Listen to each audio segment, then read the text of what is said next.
All right, so Robert would like to place a entry order at the ADXVMA moving average line there. So yeah, that's pretty simple. So let's see, let's get the ADX on my chart here first. All right, so I'm going to use the lizard indicators ADXVMA. All right, let's see, what version am I using here? I think I have the most up-to-date one. Oh, there we go. Okay, so version 1.4. Actually, maybe that's not up to date. That's 2018. That's a little older one, but I'm sure the formulas are all the same. So, all right, let's get that on there. There we go. All right, and let's get BlackBird open. All right, yeah, so submitting a entry order when Bloodhound, has a signal. So, that part's pretty straightforward. So we can just go to the signal source here and, select a Bloodhound signal and then, just load in, whatever Bloodhound template you want.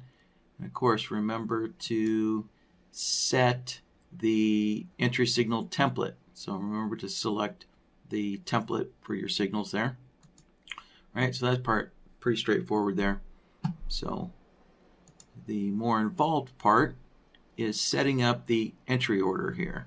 Let's see here. So I'm going to select a limit. So I'll start off with a limit entry. All right, and once this menu populates there, then we can open this up. And since we're using an indicator, right, and we don't know if the signals are going to be on the right side of the market there.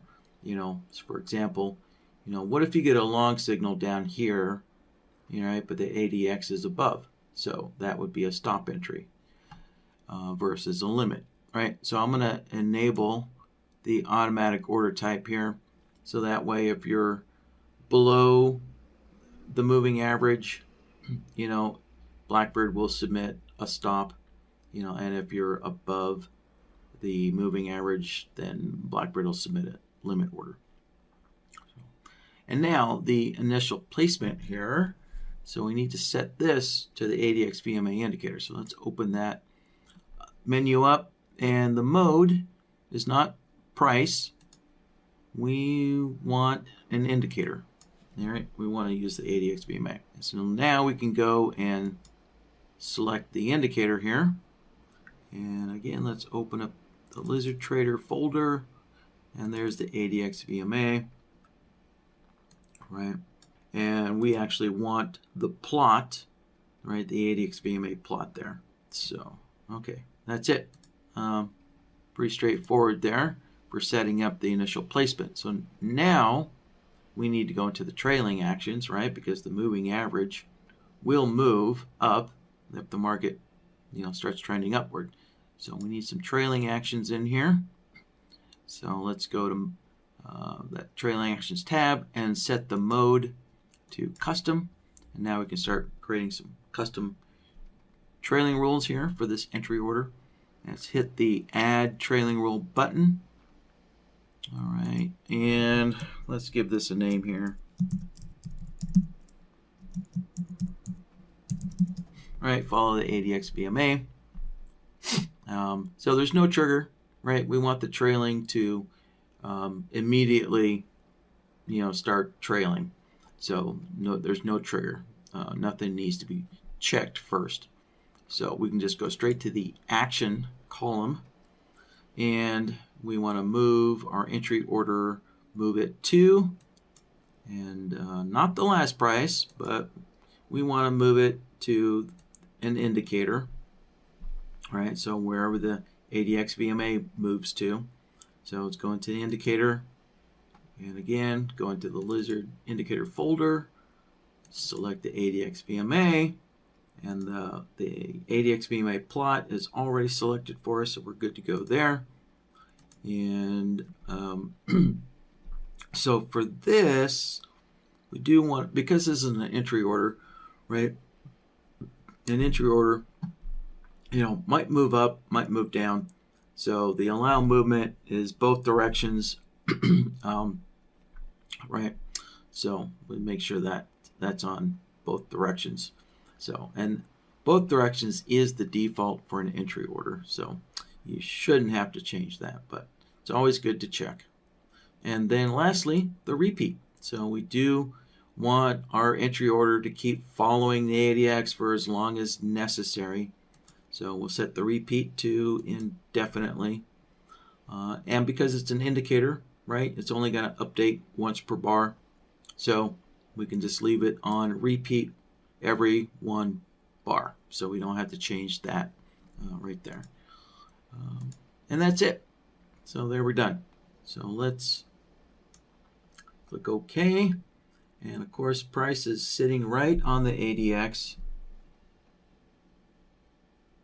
So, and let's see here. Oh, I did something wrong. Let's see. Oh, yeah, I didn't finish setting up my Bloodhound template, so let me just get rid of that. There we go. All right. Oh, no, I'm sorry. BlackBird needs a reload because I did start setting up the Bloodhound signal. So that's the issue here. So let's just reload this. Yeah, let's reload BlackBird. All right, there we go. Now it's good. So let's go short, since the ADX is in a short trend. And there we go. There's our entry order following that ADX down. So, right, pretty straightforward. So just remember to, right, on the options tab, you'll want to enable the automatic order type, and the initial placement obviously would be the ADXVMA. And then in the trailing actions, really all we had to do was set the action to the ADXVMA and set the repeat to indefinitely. And there we have it. So, all right, let me take a look at the Q&A. So Dean is asking, so how come when you're setting up, setting up your orders here, could be your entry, your target, your stop loss, right? When you're setting up your orders, all you have available is for ticks as the offset. Let's see here. Let's get in here, right? So the offset only has ticks, but when you get into the trailing actions, then you actually have. Let me get rid of that. Let's just use this entry order here because it already has some trailing actions set up here. Yeah, so in the trailing actions, you actually have points available. Yeah, if I go to the interval, right?